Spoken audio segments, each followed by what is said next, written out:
Hi, Gary Chillingworth here for Airgun World Magazine, Shooting Country TV. Welcome to Life at the Range.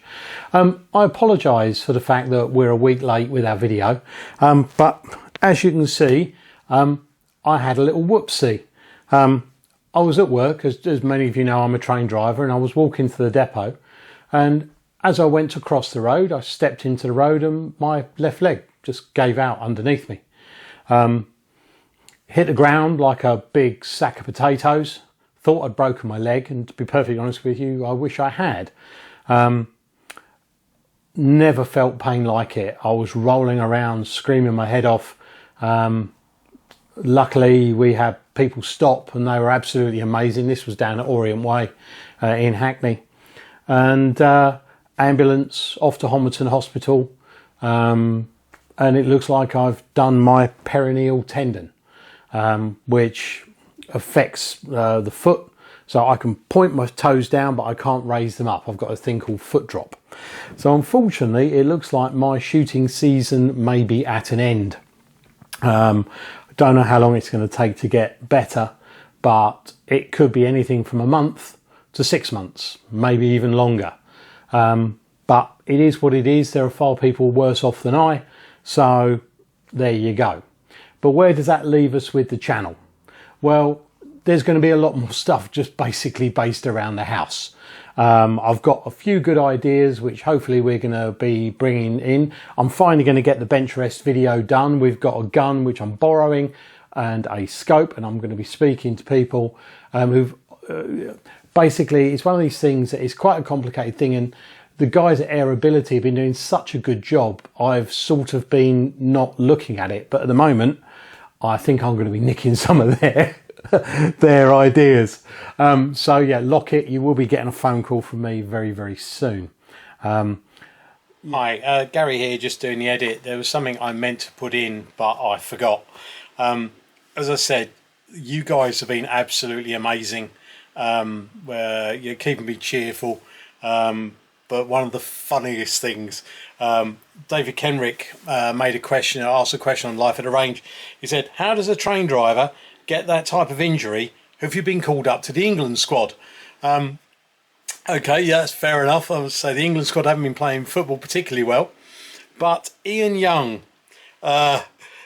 he made a comment, and I'll read it to you. It's just really funny. I've got to look down because I can't remember it.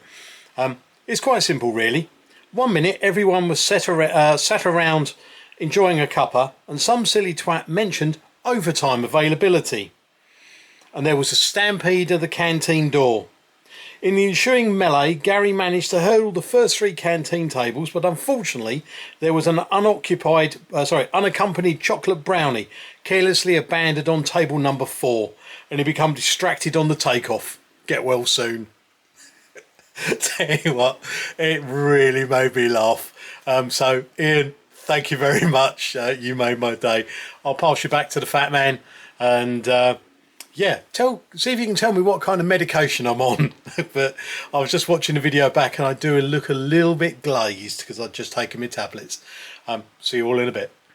Yeah, I'll put a picture up. This is me on my way home. Nice Zimmer frame, isn't it?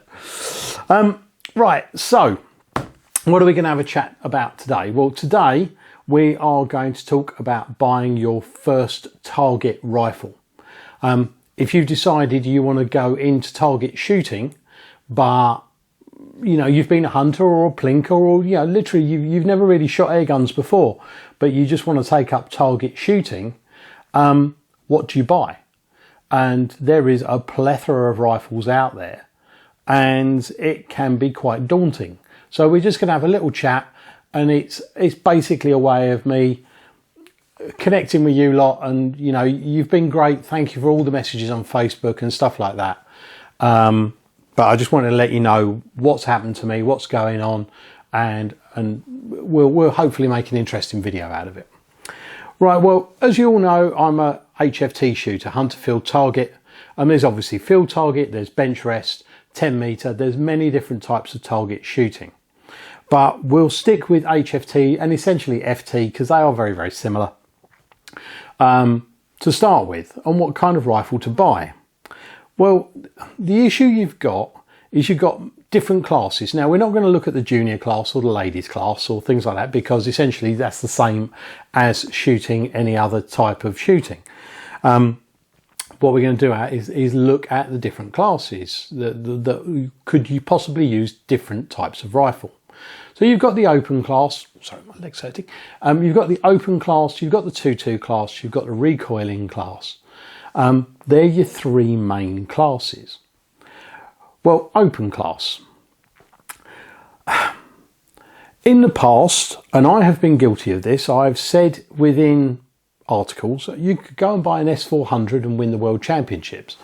And maybe 10 years ago, that was a possibility. But I think guns have moved on. And now when you're looking at rifles like the XTI 50 or the Steyr Challenge, these are amazing pieces of kit. It's not just the barrels, because the barrels are as good as they've ever been. The triggers are as good as they've ever been. You know, that all the guns are great, but it's the adjustability of the stock to make it fit the way you want it to fit. If you're shooting HFT, you will spend a lot of your time shooting prone. But then when you get up and you're shooting kneeling, or sorry, supported standing, I can use my thing, like that, your head's in a different place. You've got that raised cheek piece to get your head absolutely in dead center with that scope. Because if your head is slightly off, up and down, left or right, you're going to get error and you're going to miss your target. When you're taking your kneeling shot, having that extra deep hamster means that you can rest your, actually I'm not going to do that. If that's my leg, you can rest your arm along the top of your leg with your hand up, gripping the rifle. Gives you more stability. There's lots of things that having that aftermarket stock on something like the XTI will help with. But there is an issue. The XTI is 3,200 and something pounds, brand new, worth every penny. The Steyr Challenge, that's 3,300. I think the Anschutzes and the Walthers are up in the high twos, low threes. A lot of these target rifles are incredibly expensive. But if you look at it, you know, if you want a season ticket at Fulham, top tier, that's £3,000 a year. And once with their rifles, once you've bought your gun, the rest of the shooting's relatively cheap. You know, a tin of pellets is 12 quid, which I know is expensive compared to what it used to be, but that's 500 rounds. If you buy 500 rounds of 308, if you want to shoot centerfire, that's 600-700 quid. 500 shotgun cartridges, that's 130, 140 pounds. It shoots a tenner. Once you put a scope on top and a bit of air, it's a relatively cheap sport. But I'm well aware that, you know, not everybody's got £3 to drop on an air gun. Or more importantly, they haven't got wives or husbands that will allow them to drop £3,000 on their gun. So you need to buy brand new. Well, no.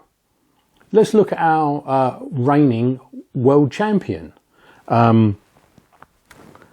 Alex Honeywell won the 2023 WHFTA and WHFTA World Championships with, I think it was a 2014 Steyr and an EB Sniper from 1873, I think it was. I think the EB Sniper was over 20 years old. You can pick up a second-hand Steyr for just over £1,000.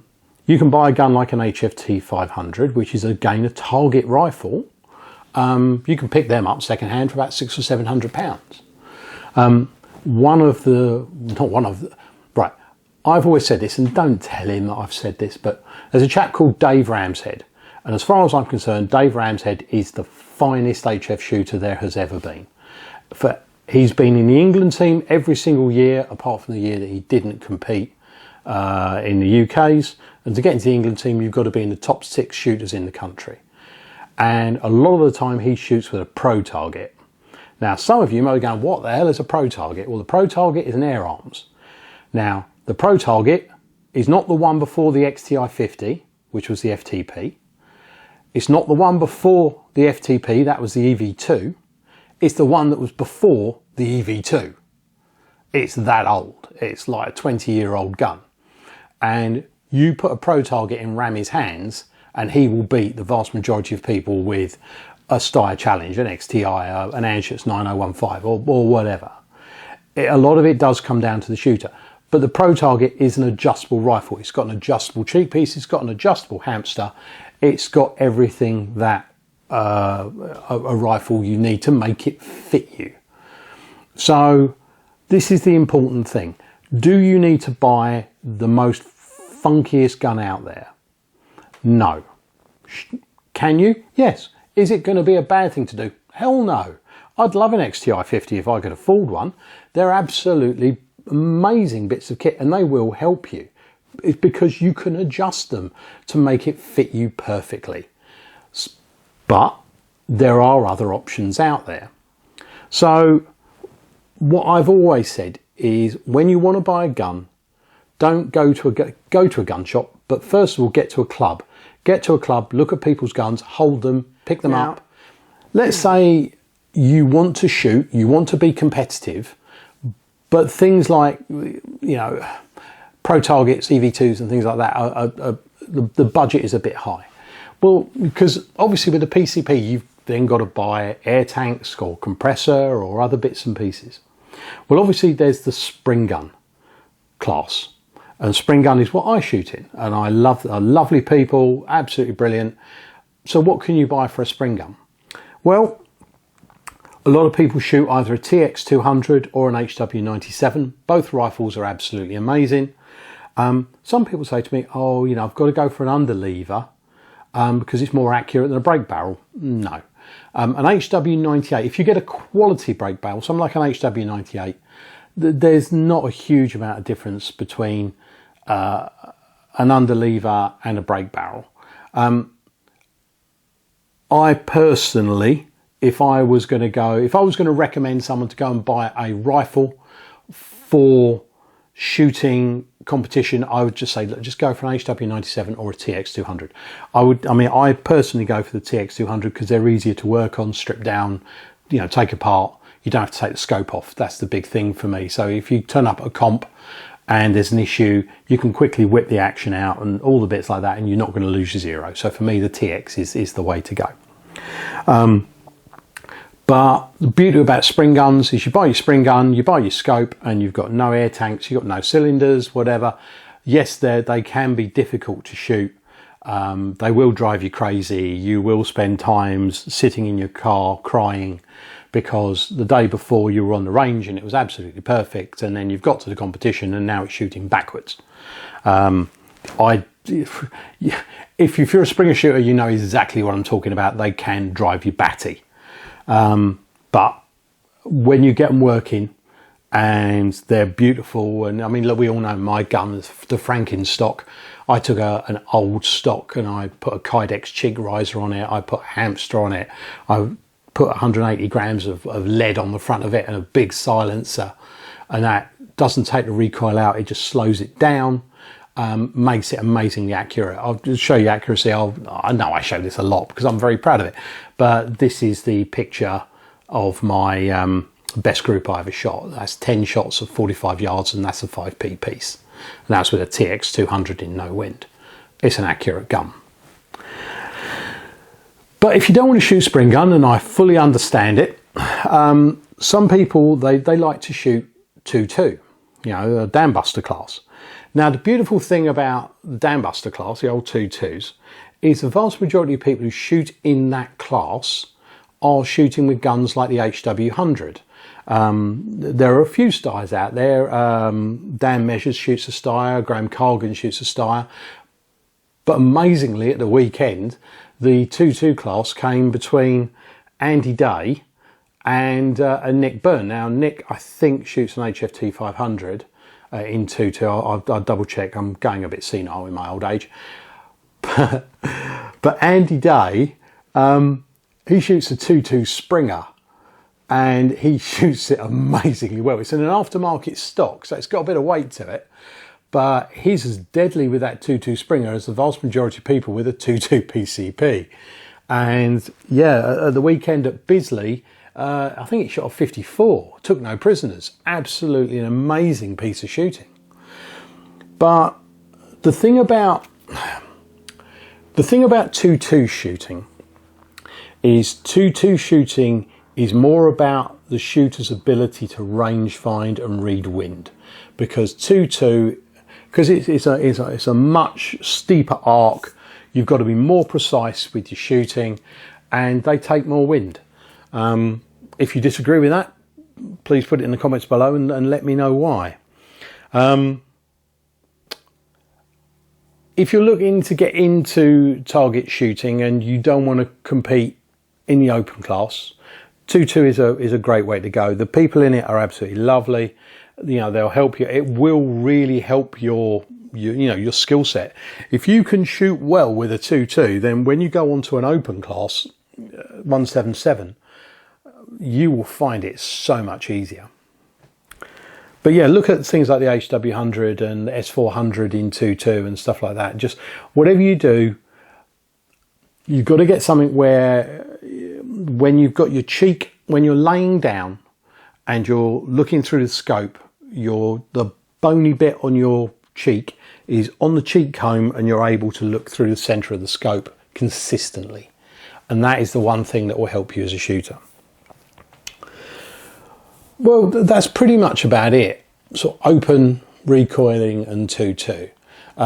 It's a short video today, mainly because I'm in a fair chunk of pain at the moment.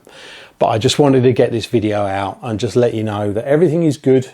The videos will continue. We have a plan. The videos are going to be, hopefully it might actually be a good thing. So we might have some really interesting stuff coming up. So I'm going to go and take some more tablets, and I'm going to go and have a little cry in the other room. Take care of yourselves, take care of each other, and I probably won't see you out of competition for a little while. I'm desperately going to try and make Throckmorton and Black Cats, but I'm not sure. If you are interested in 2-2, Longwater HFT Club up in Norfolk, which is actually Andy Day's home club, I think end of September they're having a 2-2 championships, and I'm hoping that I should be fit for that. So I'm going to attempt to get ready for that, but that's end of September. But no, that'll be a good one. That'll be a lot of fun to go and visit. So thank you, everyone. Take care of yourselves. Take care of each other. Please like, share and subscribe. It's really appreciated. And we'll catch you all on the range again very, very soon. See you soon. Ta-da.